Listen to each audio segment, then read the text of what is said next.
हाँ जी दोस्तों, क्लास 12वीं वालिਆਂ ਦਾ ਹੁਣ ਹੈਗਾ ਫਿਜ਼ੀਕਲ ਐਜੂਕੇਸ਼ਨ ਦਾ ਪੇਪਰ ਪ੍ਰੀ ਬੋਰਡ ਦਾ, ਠੀਕ ਹੈ ਜੀ, ਯਾਨੀ ਕਿ ਸਰੀਰਕ ਸਿੱਖਿਆ ਦਾ ਪੇਪਰ।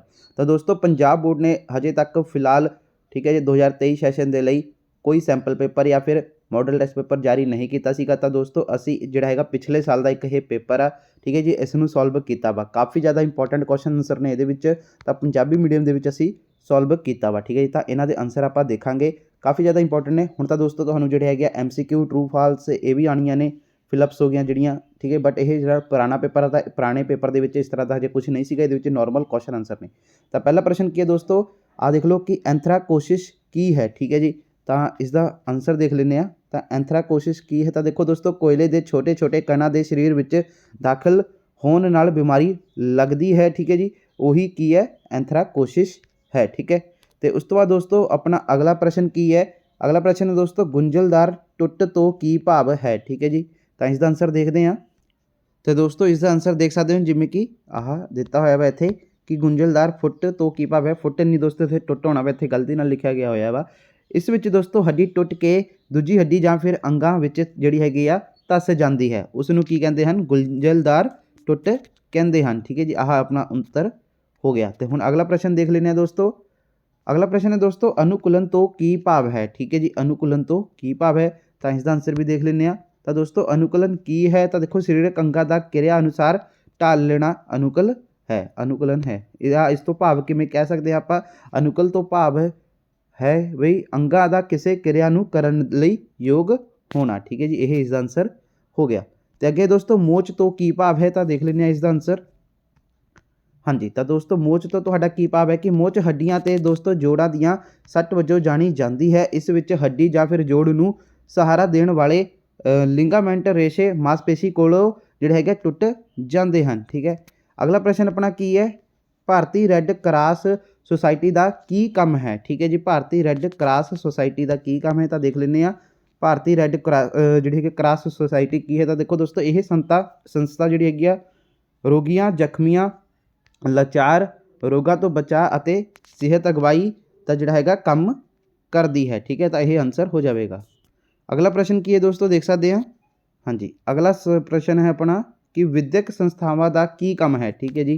तो देख लेने विद्यक संस्थावां का की काम है। तो दोस्तों एक विद्यक संस्थावां एक अजिही थां हुंदी है जिथे वख-वख उम्र के लोग सिक्ख्या प्राप्त करते हैं, ठीक है जी। तो वह सीखण के वातावरण अते जिहड़े हैगे सीखण दीयां थावां दी एक विशाल किस्म प्रदान करते हैं। कौन? विद्यक संस्थावां, ठीक है जी। तो इस तो बाद दोस्तों अपना अगला प्रश्न है कि गरमाउणा तो की भाव है, ठीक है जी। गरमाउण तो की भाव है, तो इसका आंसर देख लेने कि गरमाउण तो की भाव है दोस्तों शरीरक तापमान नूं उच्चा चुकना, ठीक है जी। गरमाउण तो यही भाव हैगा है, ठीक है। अगला प्रश्न है कि ठंडा करना की है, ठीक है जी। तो इसका आंसर भी देख लेने कि ठंडा करना की है। तो दोस्तों ठंडा करन तो भाव है मुकाबला खत्म होने तो बाद खिडारी नूं सधारण स्थिति विच लियाउण दी जिहड़ी हैगी प्रक्रिया नूं ही जिहड़ा हैगा ठंडा करना कहते हैं, ठीक है जी। तो उस तो बाद दोस्तों अपना अगला प्रश्न है कि व्यक्तिगत भिन्नता तो की भाव है। तो दोस्तों ये वाला जिहड़ा हैगा प्रश्न है ना, ਇਹਦਾ ਸਾਨੂੰ ਪ੍ਰੋਪਰ ਆਨਸਰ ਤਾਂ ਨਹੀਂ ਮਿਲ ਪਾਇਆ, ਇਸ ਲਈ ਮੈਂ ਗੂਗਲ ਤੋਂ ਲੱਭਿਆ ਵਾ। ਗੂਗਲ ਨੇ ਦੋਸਤੋ ਕਿਹਾ ਵਾ ਕਿ ਪਰਿਵਰਤਨ ਵਿਅਕਤੀ ਵਿੱਚ ਉਹਨਾਂ ਅੰਤਰਾਂ ਨੂੰ ਦਰਸਾਉਂਦਾ ਹੈ ਜੋ ਸਮੂਹ ਗਤੀਸ਼ੀਲਤਾ ਦੇ ਸੰਬੰਧ ਜਾਂ ਫਿਰ ਸਥਿਤੀ ਹੁੰਦੇ ਹਨ, ਠੀਕ ਹੈ ਜੀ। ਸਥਿਤੀ ਨੇ ਸਥਾਈ ਹੁੰਦੇ ਹਨ, ਠੀਕ ਹੈ। ਕਿਵੇਂ? ਜੋ ਸਮੂਹ ਗਤੀਸ਼ੀਲਤਾ ਦੇ ਸੰਬੰਧ ਵਿੱਚ ਜਾਂ ਫਿਰ ਦੋਸਤੋ ਸਥਾਈ ਹੁੰਦੇ ਹਨ ਜਾਂ ਹੌਲੀ ਹੌਲੀ ਬਦਲਦੇ ਹਨ, ਜਿਵੇਂ ਕਿ ਸਰੀਰ ਦਾ ਦੋਸਤੋ ਆਕਾਰ ਜਾਂ ਫਿਰ ਚਰਬੀ ਦੇ ਭੰਡਾਰ, ठीक है जी। ये असी गूगल तो लभ्या वा, प्रॉपर सानू आंसर नहीं लभ्या सी, ठीक है।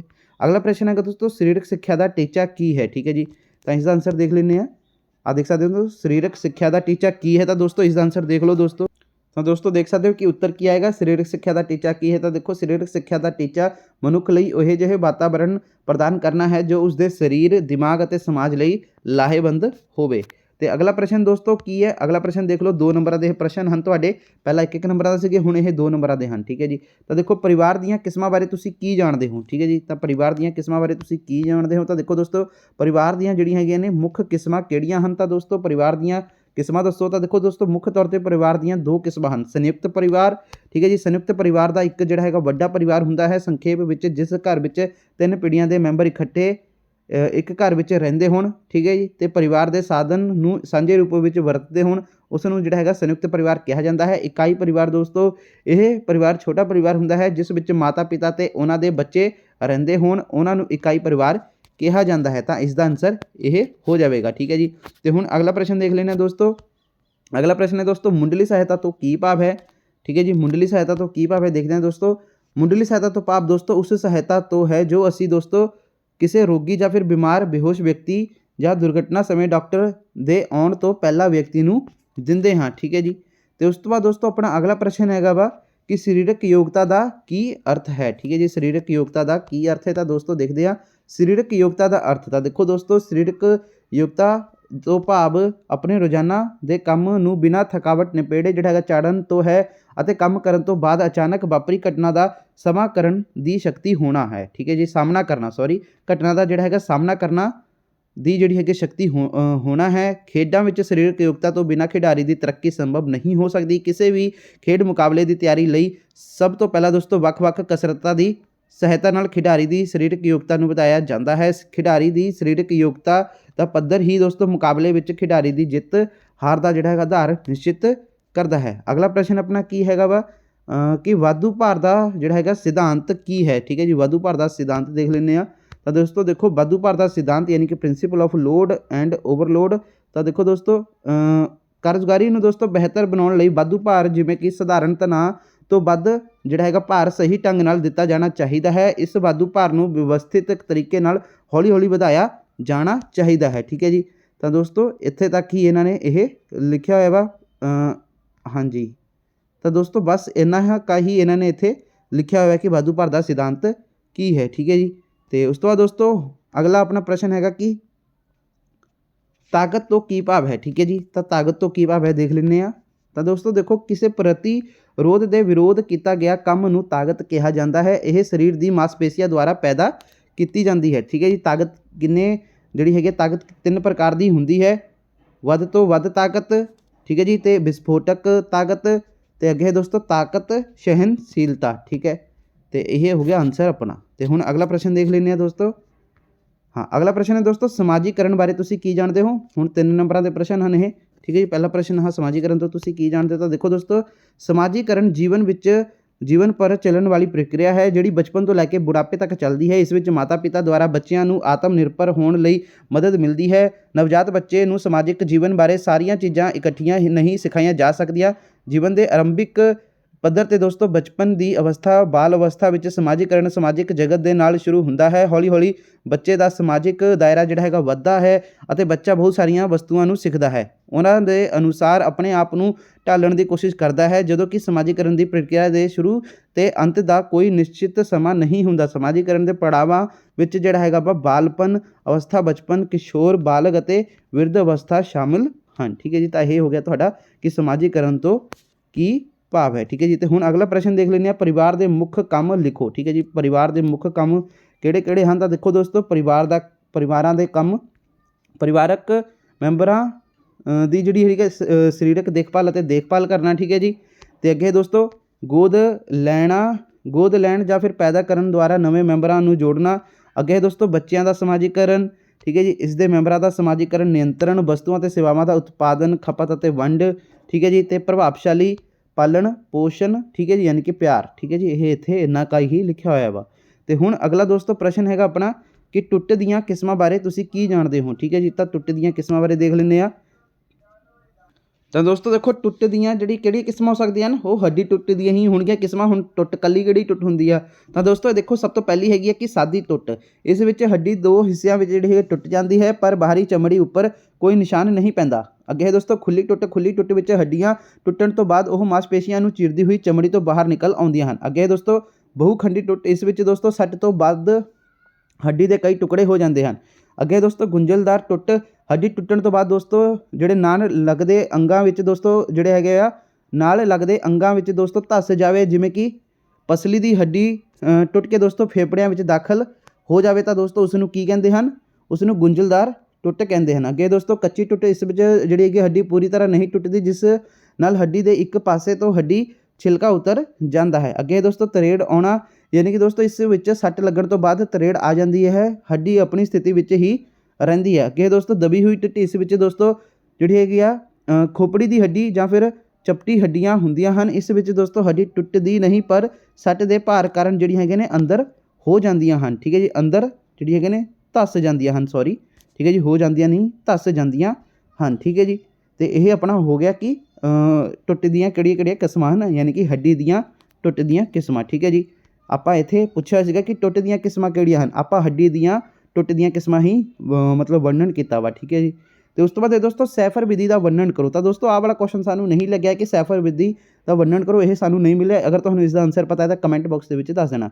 ਅੱਗੇ ਦੋਸਤੋ ਅਸਮਰਥਾ ਕੀ ਹੈ, ਇਸ ਦੀਆਂ ਕਿਸਮਾਂ ਬਾਰੇ ਲਿਖੋ। ਤਾਂ ਦੋਸਤੋ ਦੇਖਦੇ ਹਾਂ ਇਸ ਦਾ ਆਨਸਰ। ਅਸਮਰਥਾ ਤੋਂ ਤੁਹਾਡਾ ਕੀ ਭਾਵ ਹੈ, ਤਾਂ ਦੇਖ ਸਕਦੇ ਹੋ ਅਸਮਰਥਾ ਦਾ ਅਰਥ ਹੈ ਕੋਈ ਵਿਸ਼ੇਸ਼ ਸਰੀਰਕ ਜਾਂ ਫਿਰ ਮਾਨਸਿਕ ਕੰਮ ਕਰਨ ਦੀ ਅਸਮਰਥਾ। ਜਦੋਂ ਸਰੀਰਕ ਮਾਨਸਿਕ ਕਾਰਜ ਕਰਨ ਦੀ ਸਮਰੱਥਾ ਘਟ ਜਾਂਦੀ ਹੈ ਤਾਂ ਇਸ ਅਵਸਥਾ ਨੂੰ ਅਸਮਰਥਾ ਕਿਹਾ ਜਾਂਦਾ ਹੈ। ਅਸਮਰਥਾ ਦੀਆਂ ਵੱਖ-ਵੱਖ ਕਿਸਮਾਂ, ਠੀਕ ਹੈ ਜੀ, ਜੋ ਕਿ ਹੇਠ ਲਿਖੇ ਅਨੁਸਾਰ ਹਨ। ਜਿਵੇਂ ਕਿ ਦੇਖ ਸਕਦੇ ਹੋ ਕਿ ਬਣਤਰ ਅਸਮਰਥਾ, ਠੀਕ ਹੈ ਜੀ, ਇਹ ਅਸਮਰਥਾ ਸਰੀਰਕ ਬਣਤਰ ਨਾਲ ਸੰਬੰਧਿਤ ਹੈ। ਇਸ ਵਿੱਚ ਸਰੀਰਕ ਦਾ ਜਿਹੜਾ ਹੈਗਾ ਵਾ ਬੇਢੰਗਾ ਅਤੇ ਕਰੂਪਤਾ, ਠੀਕ ਹੈ ਜੀ, ਆਉਂਦੇ ਹਨ। ਸਰੀਰ ਦੀ ਇਹ ਹਾਲਤ ਕਿਸੇ ਵੀ ਐਕਸੀਡੈਂਟ ਜਾਂ ਫਿਰ ਸੱਟ ਨਾਲ ਹੋ ਸਕਦੀ ਹੈ। ਇਸ ਦੇ ਕਈ ਕਾਰਨ ਹੋ ਸਕਦੇ ਹਨ, ਜਿਵੇਂ ਕਿ ਦੁਰਘਟਨਾ, ਅਸੰਤੁਲਿਤ ਖੁਰਾਕ ਅਤੇ ਕੰਮ ਕਰਦੇ ਸਮੇਂ ਕੀਤੀਆਂ ਗਲਤੀਆਂ। ਅੱਗੇ ਹੈ ਦੋਸਤੋ ਆਪਣਾ ਕਾਰਜਮਾਤਮਿਕ ਅਸਮਰਥਾ, ਠੀਕ ਹੈ ਜੀ। ਤੇ ਇਸ ਕਿਸਮ ਦੀ ਅਸਮਰਥਾ ਵਿੱਚ ਦੋਸਤੋ ਸਰੀਰਕ ਅੰਗ ਪ੍ਰਭਾਵਿਤ ਹੋ ਜਾਂਦੇ ਹਨ। ਇਹ ਨੁਕਸ ਆਮ ਕਰਕੇ ਲੰਬੀ ਬਿਮਾਰੀਆਂ ਕਾਰਨ ਹੁੰਦੇ ਹਨ। ਸਾਹ ਦੀ ਬਿਮਾਰੀ, ਠੀਕ ਹੈ ਜੀ, ਸਿਲੀਕੋਸਿਸ, ਤੇ ਅੱਗੇ ਦੋਸਤੋ ਐਸ ਬੈਗਸ, ਲੀਡ ਕਹਿਰ, ਠੀਕ ਹੈ ਜੀ, ਤੇ ਸਾਈਡ ਕਰੋਸਿਸ, ਅੱਗੇ ਹੈ ਦੋਸਤੋ ਬਾਈਸਨੋਸਿਸ, ਲੈਬਰੋਸਿਸ, ਲੰਗ ਕੈਂਸਰ ਆਦਿ ਜਿਹੜੇ ਹੈਗੇ ਨੇ ਇਸ ਦੀਆਂ ਉਦਾਹਰਨਾਂ ਹਨ, ਠੀਕ ਹੈ ਜੀ। ਤੇ ਉਸ ਤੋਂ ਬਾਅਦ ਦੋਸਤੋ ਆਪਣਾ ਅਗਲਾ ਪ੍ਰਸ਼ਨ ਕੀ ਹੈ, ਹਾਂਜੀ, ਤਾਂ ਹੁਣ ਦੋਸਤੋ 5 ਨੰਬਰਾਂ ਦੇ ਪ੍ਰਸ਼ਨ ਹਨ, ਵੱਡੇ ਪ੍ਰਸ਼ਨ, ਕਿ ਸਰੀਰਕ ਸਿੱਖਿਆ ਦਾ ਕੀ ਮਹੱਤਵ ਹੈ, ਠੀਕ ਹੈ ਜੀ। ਤਾਂ ਇਸ ਦਾ ਆਨਸਰ ਦੇਖ ਲੈਂਦੇ ਹਾਂ। ਸਰੀਰਕ ਸਿੱਖਿਆ ਦਾ ਦੇਖ ਸਕਦੇ ਹੋ ਦੋਸਤੋ ਮਹੱਤਵ, ਠੀਕ ਹੈ ਜੀ। ਸਰੀਰਕ ਸਿੱਖਿਆ ਦਾ ਮਹੱਤਵ ਹੇਠ ਲਿਖੇ ਅਨੁਸਾਰ ਹੈ। ਤਾਂ ਦੇਖੋ ਦੋਸਤੋ ਨੈਤਿਕ ਕਦਰਾਂ ਕੀਮਤਾਂ 'ਚ ਵਿਕਾਸ, ਡਿਵੈਲਪਮੈਂਟ ਆਫ ਮੋਰਲ ਵੈਲਿਊਜ਼, ਯਾਨੀ ਕਿ ਸਰੀਰਕ ਸਿੱਖਿਆ ਦਾ ਦੋਸਤੋ ਪਾਠਕ੍ਰਮ ਵਿੱਚ ਜਿਹੜਾ ਹੈਗਾ ਬਹੁਤ ਵਿਸ਼ਾਲ ਹੈ, ਠੀਕ ਹੈ। ਸਰੀਰਕ ਸਿੱਖਿਆ ਸਰੀਰਕ ਅਤੇ ਮਾਨਸਿਕ ਵਿਕਾਸ ਦੇ ਨਾਲ ਨਾਲ ਸਹਿਨਸ਼ੀਲਤਾ ਅਤੇ ਭਾਈਚਾਰਾ, ਆਦਰ ਦੀ ਦੋਸਤੋ ਜਿਹੜੀ ਹੈਗੀ ਭਾਵਨਾ ਅਤੇ ਨੈਤਿਕ ਵਿਕਾਸ ਦਾ ਆਦਰ ਗੁਣ ਦਾ ਵਿਕਾਸ ਵੀ ਕਰਦੀ ਹੈ। ਅੱਗੇ ਦੋਸਤੋ ਅਗਵਾਈ ਦਾ ਵਿਕਾਸ, ਯਾਨੀ ਕਿ ਡਿਵੈਲਪਮੈਂਟ ਆਫ ਲੀਡਰਸ਼ਿਪ।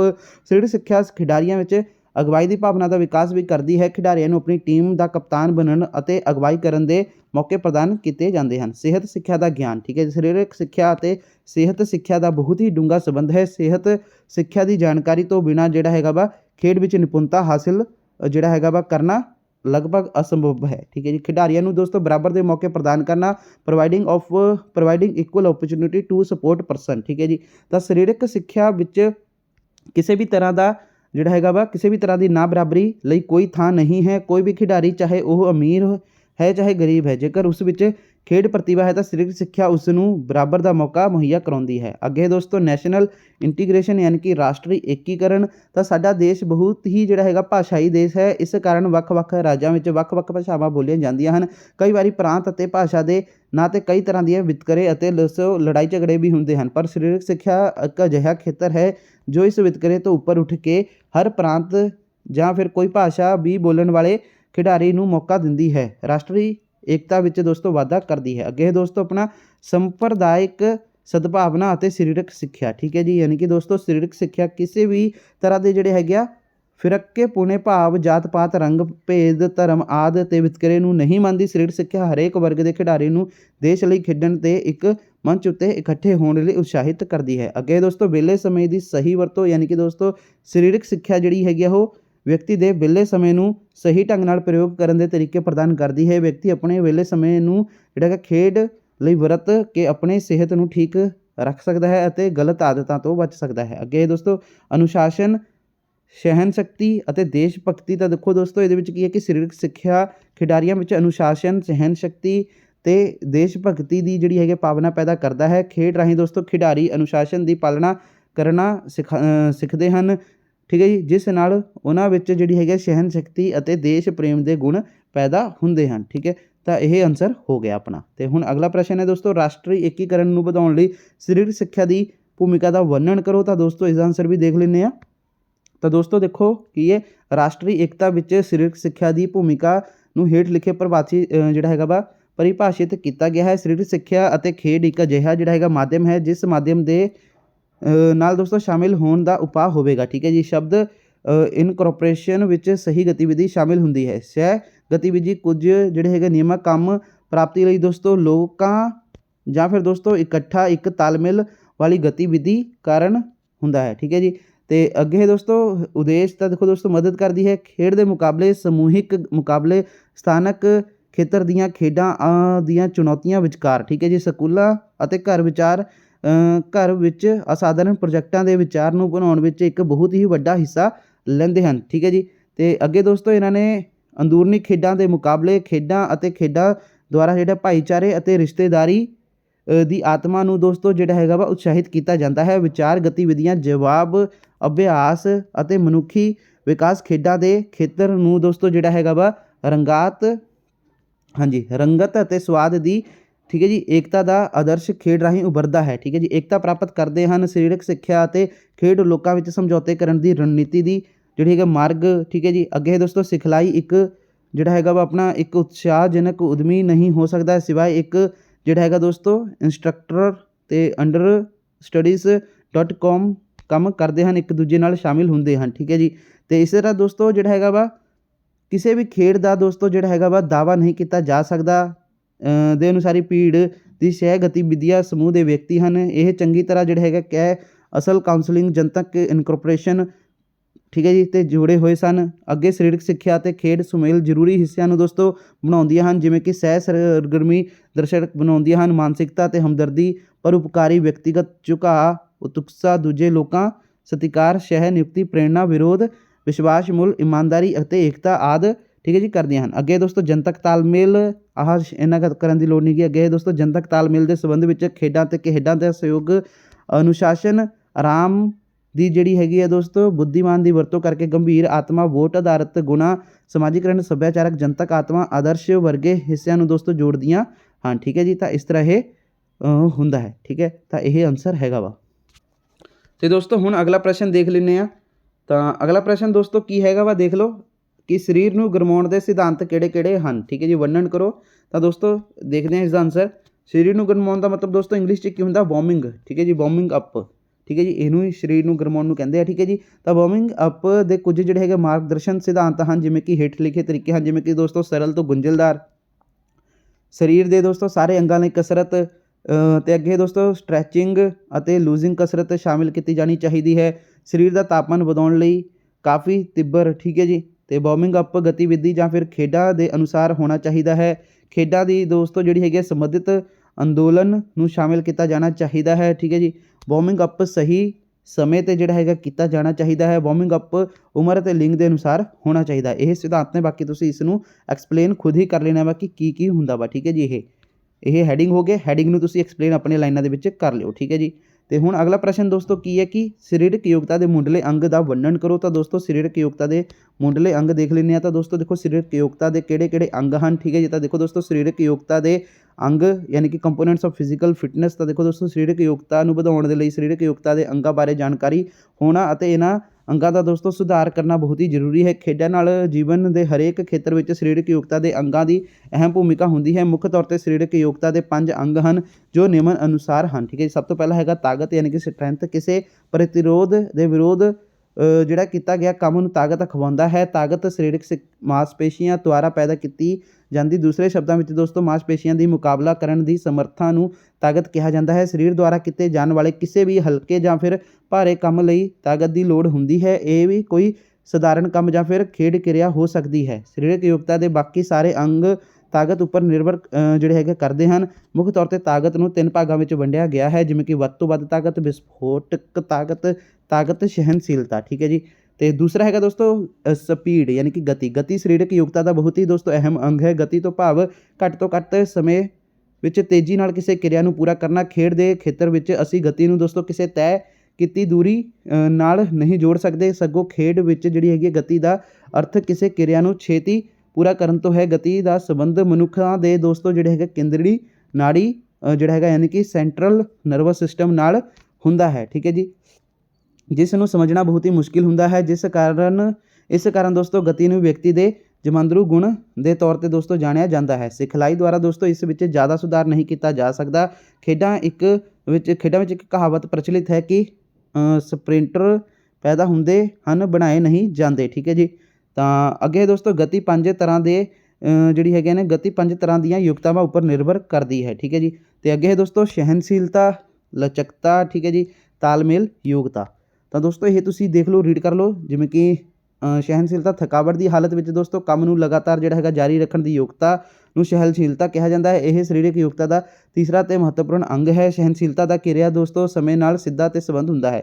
ਤੇ ਅੱਗੇ ਦੋਸਤੋ ਲਚਕ ਯਾਨੀ ਕਿ ਸਰੀਰ ਦੇ ਦੋਸਤੋ ਜੋੜਾਂ ਨੂੰ ਵੱਧ ਤੋਂ ਵੱਧ ਮੋੜਨ ਦੀ ਯੋਗਤਾ ਨੂੰ ਲਚਕ ਕਿਹਾ ਜਾਂਦਾ ਹੈ। ਖਿਡਾਰੀਆਂ ਲਈ ਦੋਸਤੋ ਲਚਕ ਦਾ ਵਿਸ਼ੇਸ਼ ਮਹੱਤਵ ਹੁੰਦਾ ਹੈ, ਕਿਉਂਕਿ ਲਚਕ ਖਿਡਾਰੀਆਂ ਦੀ ਕਿਰਿਆ ਨੂੰ ਪ੍ਰਭਾਵਪੂਰਨ ਬਣਾਉਂਦੀ ਹਨ ਅਤੇ ਖਿਡਾਰੀ ਨੂੰ ਸੱਟਾਂ ਤੋਂ ਬਚਾਉਂਦੀ ਹੈ। ਭਾਵੇਂ ਹਰ ਖੇਡ ਵਿੱਚ ਖਿਡਾਰੀ ਲਚਕ ਦੀ ਲੋੜ ਪੈਂਦੀ ਹੈ। ਜਿਮਨਾਸਟਿਕ, ਯੋਗ, ਖੋ-ਖੋ ਆਦਿ ਲਚਕ ਦੇ ਮਹੱਤਵਪੂਰਨ ਦੇ ਸਥਾਨ ਹੈ। ਠੀਕ ਹੈ ਜੀ। ਲਚਕ ਨੂੰ 2 ਭਾਗਾਂ ਵਿੱਚ ਵੰਡਿਆ ਗਿਆ ਹੈ। ਅੱਗੇ ਦੋਸਤੋ ਕੋਆਰਡੀਨੇਟਿਵ ਅਬਿਲਿਟੀ ਯਾਨੀ ਕਿ ਤਾਲਮੇਲ ਯੋਗਤਾ ਦਾ ਦੇਖੋ ਦੋਸਤੋ, ਤਾਲਮੇਲ ਤੋਂ ਭਾਵ ਹੈ ਸਰੀਰ ਦੀਆਂ ਮਾਸਪੇਸ਼ੀਆਂ ਦਾ ਦਿਮਾਗ ਨਾਲ ਸੰਬੰਧ। ਠੀਕ ਹੈ ਜੀ।